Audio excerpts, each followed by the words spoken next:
শক্তিশালী আদ জাতি যে কারণে ধ্বংস হয়েছিল। একটি নিদর্শন অমান্য করে শক্তিশালী আদ জাতি মাটির সঙ্গে মিশে গিয়েছিল। কারণ নিদর্শন অমান্য করেছিল এই জাতি, আর কি নির্দেশে বা তারা অমান্য করেছিল। কোরআনে আদ জাতির সম্পর্কে কি বলা হয়েছে? ইতিহাসে শক্তিশালী গোত্রগুলোর মধ্যে একটি ছিল আদ গোত্র। মাত্র 13 পরিবারের গোত্রে হলেও ব্যাপক এলাকা জুড়ে ছিল তাদের অবস্থান। তাদের বসতি ছিল অমান্য থেকে শুরু করে আজরামাউন ইয়ামান পর্যন্ত।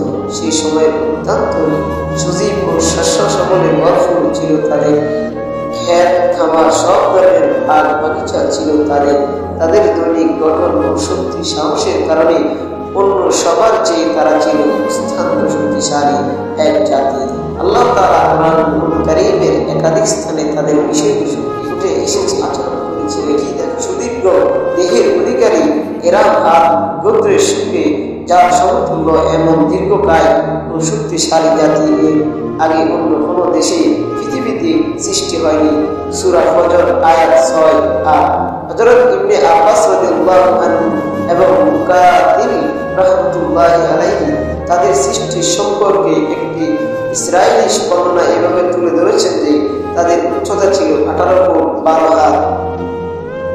আদ জাতির প্রতি আল্লাহর নির্দেশ অন্যায় আয়াতের কাউমে নূহের পর তাদের প্রতি করণীয় প্রসঙ্গে আল্লাহ তাআলা আরো ঘোষণা করেন, তোমরা কি আশ্চর্য বোধ করেছো যে তোমাদের একজনের মধ্যে তোমাদের প্রতিপালকের কাছ থেকে তোমাদের কাছে উপদেশ এসেছে, যাতে সে তোমাদের সতর্ক করে। স্মরণ করো, আল্লাহ তোমাদেরকে নূহের সম্প্রদায়ের পরে তাদের স্থান বিশুদ্ধ করেছে এবং তোমাদের আদ জাতির অবয় শক্তিতে অন্য লোক অপেক্ষা অধিকতর সমৃদ্ধ করেছে। সুতরাং তোমরা আল্লাহর পুনর স্মরণ করো, হয়তো তোমরা সফল কাম হবে। সূরা আরাফ আয়াত 69। হযরত সাল্লাল্লাহু আলাইহি সাল্লামের পর আল্লাহ দিক নির্দেশনা নবী হিসেবে পাঠিয়েছিলেন। কোরআনুল কারীমে আল্লাহর ঘোষণা দেন, আদ জাতির কাছে এদের ভাই হুদকে পাঠিয়েছিলাম। সে বলেছিল, এই আমার সম্প্রদায়, তোমরা কেবল আল্লাহর ঘোষণা করো, তিনি ব্যতীত অন্য কোনো সত্যিকার ভরসা নেই। তোমরা কি সাবধান হবে না? সূরা আরাফ আয়াত 65।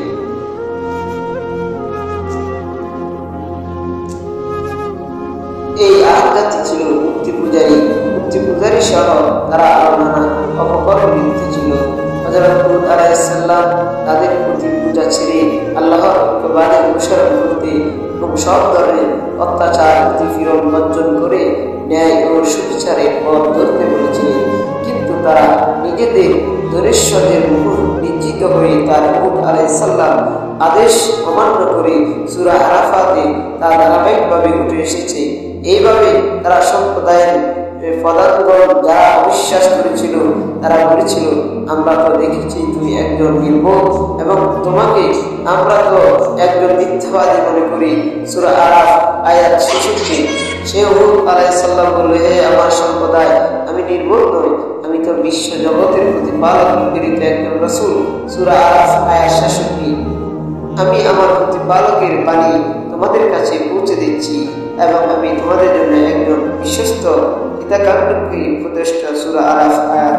তোমরা কি আশ্চর্য বোধ করছো যে তোমাদের একজন মাধ্যমে তোমাদের প্রতিপালকের কাছ থেকে তোমাদের কাছে উপদেশ এসেছে, যাতে সে তোমাদের সতর্ক করে?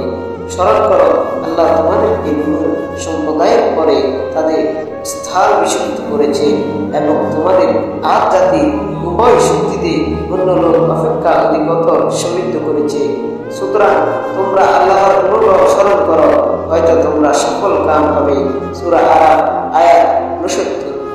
তারা বলল, তুমি কি আমাদের নিকট এই উদ্দেশ্যে এসেছো যে আমরা যে শুধু আল্লাহর উপাসনা করি এবং আমাদের পূর্বপুরুষগণ যা উপাসনা করত তা বর্জন করি? সুতরাং তুমি সত্যবাদী হলো, আমাদেরকে যে আযাবের ভয় দেখাচ্ছ তা অন্যায় নয়, অনয়ন করো। সূরা আরাফ আয়াত 70। এরপর আদ জাতির প্রতি শাস্তি। আদ জাতি তাদের নবী হযরত হুদ আলাইহিস সালামের কথা অমান্য করে পাপাচার লিপ্ত থাকার কারণে আল্লাহ তাআলা আদ জাতিকে ধ্বংস করে দেন। তাদের প্রতি প্রথম আযাব ছিল অনাবৃষ্টি। 3 বছর তাদের এলাকায় বৃষ্টি বন্ধ ছিল। এতে তাদের সব দেখা দেয় ফসল এরপর তারা শিরক জাতি পূজা ত্যাগ করেনি। তারপর 8 দিন 7 রাত তাদের উপর দিয়ে বয়ে যায় প্রবল ঘূর্ণিঝড়। এতে তাদের বাড়িঘর, বাগ বাগিচা, জীবজন্তু সব ধ্বংস হয়ে যায়।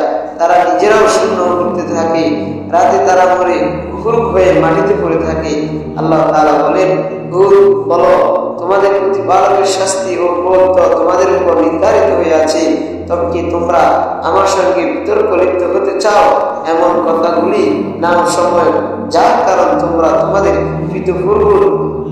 পিতৃপূর্বপুরুষরা করেছে এবং সেই সময় আল্লাহ কোনো সনদ সংস্কৃতি পাঠাননি। সুতরাং তোমরা প্রতীক্ষা করো, আমিও তোমাদের সঙ্গে প্রতীক্ষা করছি। সূরা আরাফ আয়াত ৭১।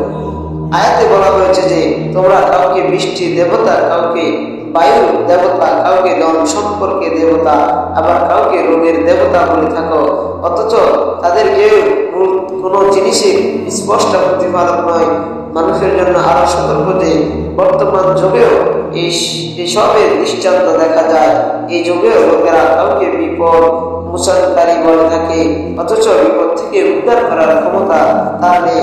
লোকেরা কাউকে গণস, বক্স, গুপ্তধন, ভান্ডার দানকারী বলে অভিহিত করে থাকে, অথচ তার কাছে কাউকে দান করার মতো কোনো দান ভান্ডার নেই।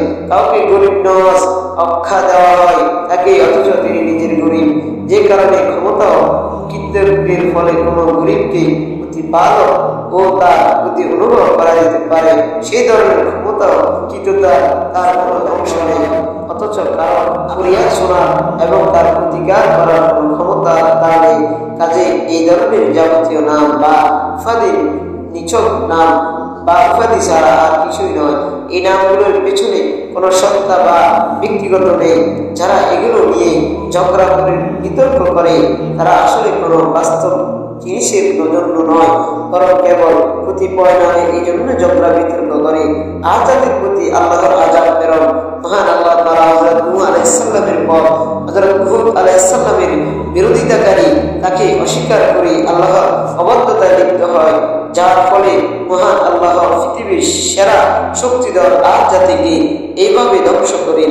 আর হুদ জাতি হুদ আলাইহিস সালাম ও তার অনুসারী মুমিনদের এসব আযাব থেকে রক্ষা করেন। আজও আদ জাতির এলাকা মরুভূমি আর মরুভূমিতে পরিণত হয়ে আছে।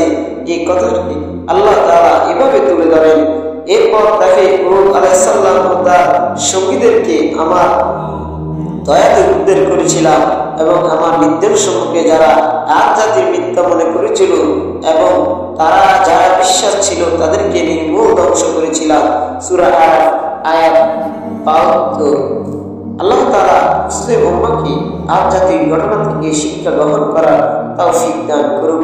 আল্লাহ অবাধ্যতা থেকে নিজেদের মুক্ত রাখার তৌফিক দান করুন। কোরআন সুন্নাহর দিক নির্দেশনা মেনে জীবন পরিচালনা করি দুনিয়া পরকালে সুনিশ্চিত সফলতা পাওয়ার তৌফিক দান করুন।